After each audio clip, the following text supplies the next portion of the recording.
تو حضور نبی کریم صلی اللہ علیہ وسلم نے ان کو فرمایا کہ آپ کثرت سے استغفار کیا کریں اور دوسرے نمبر سے صدقہ دیا کریں۔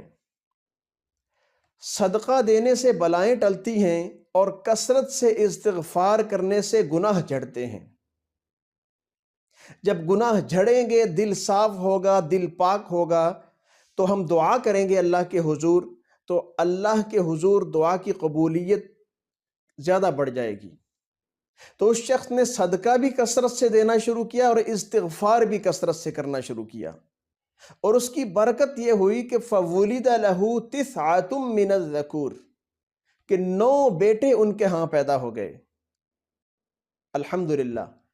تو یہ ہمارے لیے، یہ وظیفہ ہمارے لیے بہترین مشعل راہ ہے۔ ہم پیروں فقیروں کے پاس، بابوں کے پاس ادھر ادھر مت